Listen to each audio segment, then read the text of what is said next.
Before I start, I'll let each of the panelists share about their work and how their work will impact the future of mobility. Then I'll ask them a few questions, and then we'll open up the questions to questions from the pigeonhole. So if you have any burning questions, you can start keying into the pigeonhole. So I'll start with Dinakar. Thank you for having us here. My name is Dinakar Munagala, co-founder and CEO of Blaze. We are an AI and an AI computing solutions company.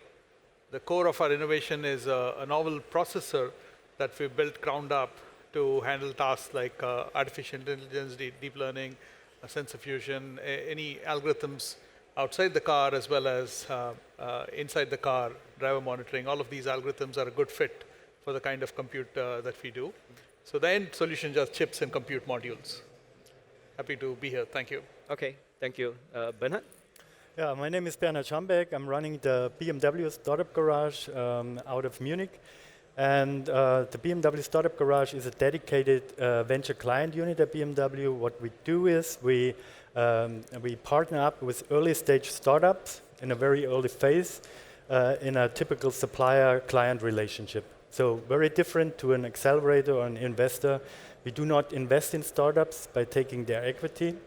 But we invest in their product and service. And mobility services and future mobility is one focus field of our, where we're looking into solutions at startups. And this is what we do, basically. Okay, Min Leong.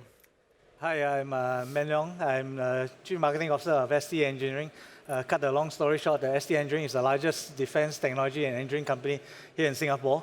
One particular focus of the company is really about developing and bringing practical solutions to help transform cities so that we can make them more efficient, more sustainable, more safe. And a big part of what we do actually also touches on mobility. We actually field a lot of mobility solutions from public transport solutions to now increasingly autonomous vehicle solutions. And this is something I think we'll be very much like to putting to this subject of future mobility. Thanks. Okay, thank you. I'll start with the first question. How will cities be transformed with the advent of some of these new mobility solutions? I think these few days we've been talking about many. I think the earlier panel talked about AI. You have autonomous vehicles, you have electric vehicles, you have mobility as a service. You have many different forms of injection of new mobility solutions and technologies. So, what are the benefits and challenges, okay, for using some of these technologies to guide the planning of the supporting infrastructure in the city? So, how will the city be transformed with some of these new technologies? And with any of the panel, or maybe we can start with Dinakar? Sure. So, yeah, I guess with urbanization in general, people are moving more and more to cities. I think I saw a study where just in the US, a big chunk, like 60–70% growth in just urban areas year over year, some pretty high statistic. So it's bound to get increasingly more congested traffic-wise, etc. So they of course there needs to be solutions to solve this. Public transport was the earlier form, but as we nowadays with the whole combination of autonomous driving as well as last mile delivery solutions, all of these can come to help the situation. Of course, technologies like V2I, V2E, all of these are part of the solution, but the end objective should be about, I guess, better safety, convenience, as well as better, efficiency in terms of how a person goes from point A to point B. So all of that is bound to happen. The challenges are also that it will take time, right? And all of this has to come together. It's not just one company or a technology, but rather the entire ecosystem, be it government, be it private sector, the technologies to make this happen, as well as, and also it's also a combination of people's mentality, sort of desiring to, the change. So all of this, I guess, is part of the solution. Okay, so it requires integration of technology, policies, public acceptance, Yes. to make the whole thing work. Absolutely, yes. Okay. Min Leong, you would like to? Yeah, I think the future of mobility needs to be quite clearly focused on one particular challenge, which is solving congestion. Because ultimately it's about solving the congestion so that cities can breathe, so that we can be efficient and quality of life actually will be good. But I also want to highlight that actually while a lot of technologies actually promises a lot, but it's also quite important to understand for cities, while we actually look at all the potential the technology can bring in order to change the larger transportation landscape, it's quite critical that cities also keep in mind what the longer term goals as far as the design of the transportation system. I will share with you a few key goals that a city needs to consider in order to bring about a very efficient transportation system for the citizens. Number one, I think it's quite important for a city to think about what is the target public mode share, public transport mode share the city will actually want to aim for.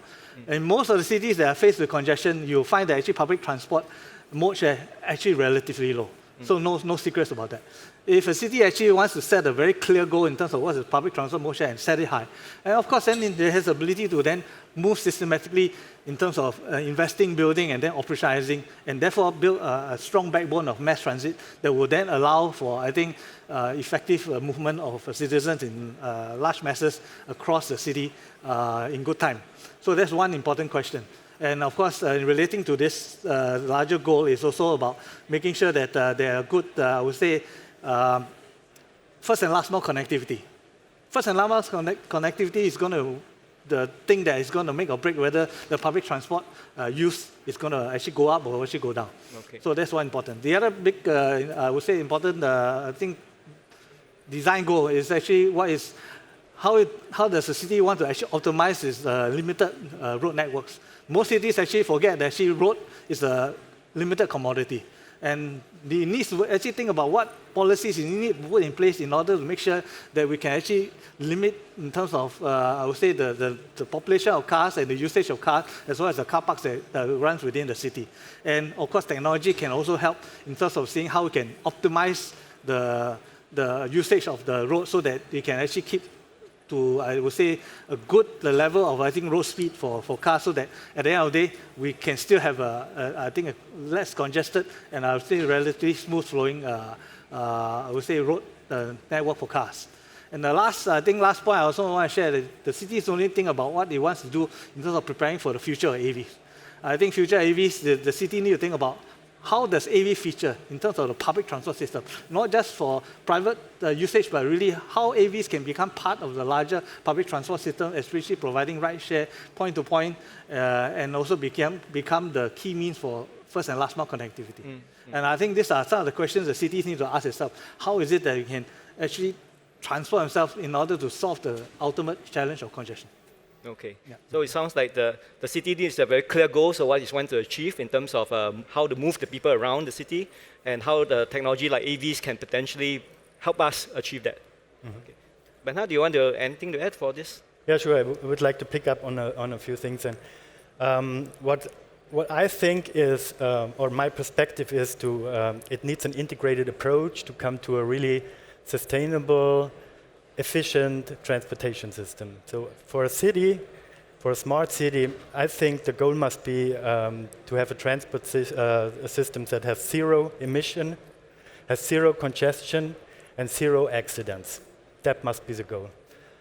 And I think the solutions will be different depending on what cities you are. Comparing a historically grown city in Europe compared to a big city in the US or a mega city in Asia.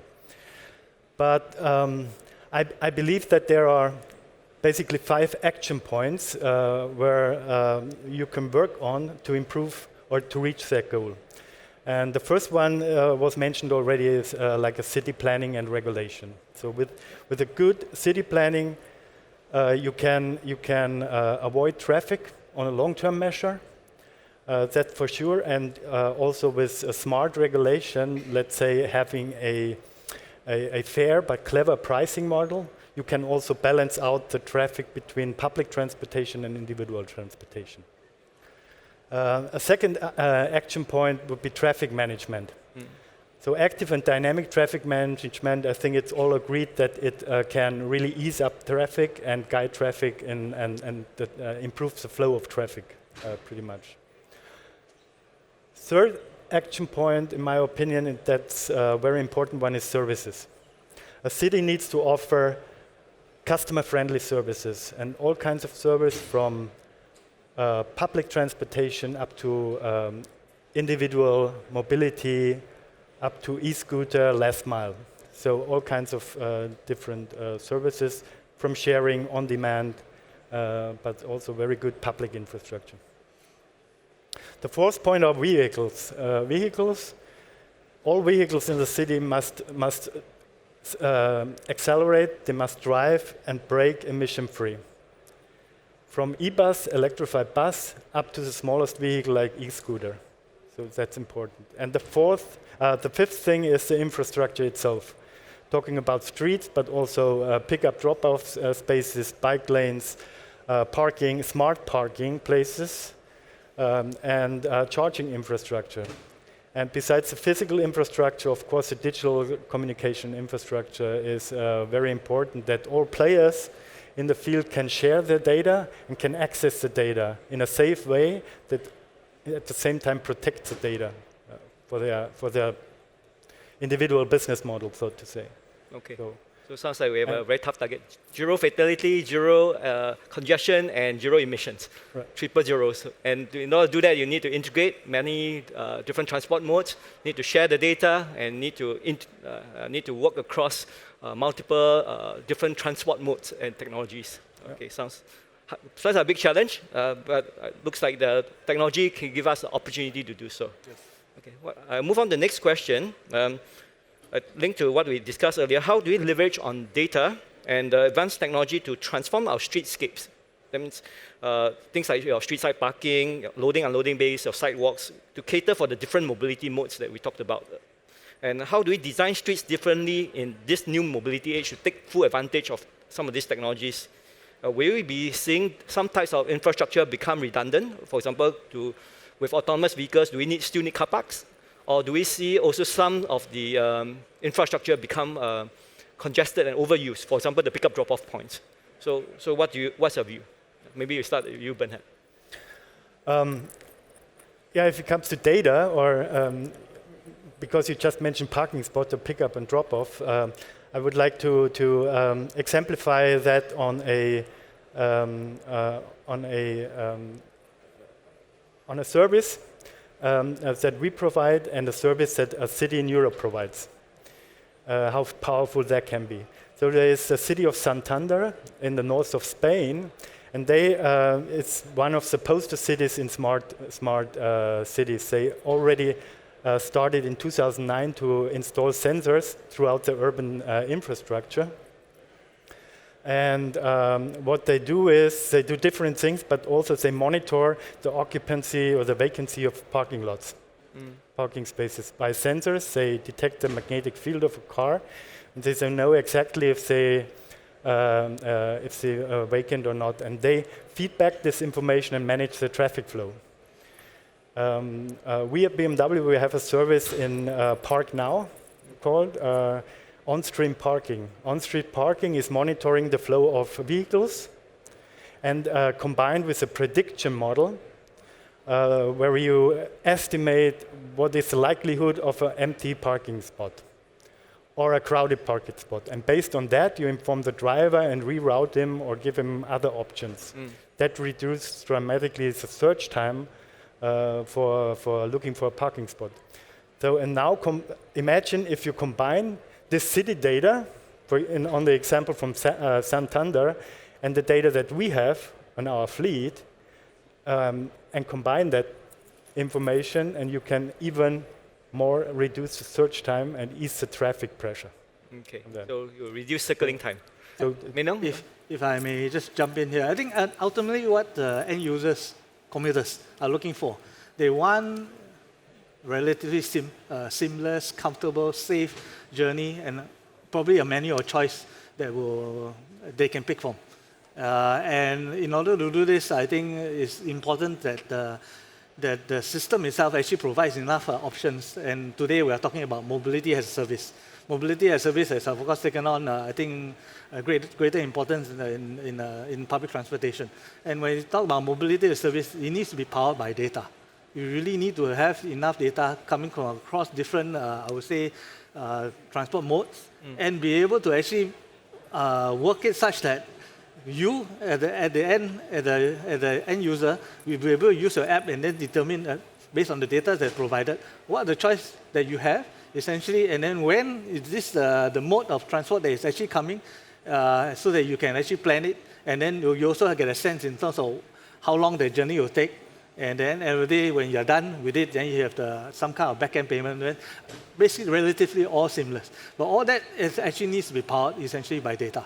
So the real framework here, I think needs to be looked at is really how to make sure that there is ability for data to be shared across the different transportation mode.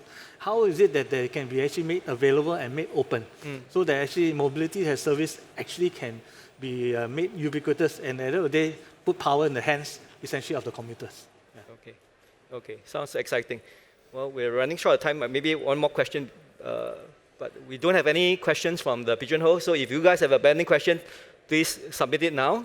Otherwise, we'll just proceed with the questions we have here. So there seems to be a tension, because if the technology makes life so convenient for especially the vehicle mode, then would that lead to a lot more congestion? Because now we're trying to achieve zero fatality, zero congestion, and zero emissions. But if the technology makes it so convenient that everybody wants to have their own ride point to point, we will not end up with zero congestion. And many of our studies have shown that it will lead to a lot more vehicle movements, and even if you cap the vehicle population like what we have in Singapore with no COE rise, there is going to be a lot of trips, and you cannibalize public transport. So one suggestion was that we have to have much more sharing. What do you think is required to achieve this and reduce the pressure for car ownership? And how should we design our infrastructure to promote sharing or multimodal mobility as a service? And what are some of the things that we need to make it happen? You mentioned data sharing, but beyond that, maybe I'll start with you. Sure. Again, I guess technology, multimodal is required for sure, especially for the last mile that, like you pointed out earlier, and just having train solving the middle portion, and the last mile being an e-scooter or something like that is one possibility. But the electric bikes, etc., are not a fit for everybody. Right? So we do have other alternatives to that. Right? Maybe electric vehicles for the last mile, smaller ones, to go just for the last mile, etc. All of these are possibilities. And coming to specifically traffic congestion, smarter cameras and a lot of processing at the edge near the camera to have some real-time decision-making capability right there to resolve traffic congestion issues, etc., is one of the things that technology can bring to the table, and many more such advances, I guess. Okay. Bernard? Yeah, I mean, I can just agree. If ride pooling, of course, if you can fit in more people in a car, will reduce the pressure on traffic for sure. So, as I said in the beginning, a city needs to offer all kinds of services, and ride pooling is one of them. And sharing is a good approach for a city to ease the pressure on traffic, and in all kinds of things. But also the interconnection, the multimodality is really, because during the day or so the pressure is different, So not only taking the individual needs, but also in terms of time and what's happening right now in the city, like big events. So all that needs to be taken into account to offer the right service, and the service, of course, needs to be available. Okay, Min-Young? People want cars because they want control. They want control so that they can get from point A to point B within the time which they think they can allocate. If we have the substitute that is going to be able to do just what the private car can do for you, then people would switch. Of course, to get to that state does require, again, coming back to whether you can have mobility as a service actually being so efficient that it actually literally supplants private car ownership. If you can get to that stage, I think then there's a possibility that indeed we will get to a position where I think ride sharing and all that undergirds mobility as service will actually change the game, and people may actually not want to have cars. Okay. Okay, I think we have just run out of time. So thank you, and let's join us to thank the panel. Thank you very much.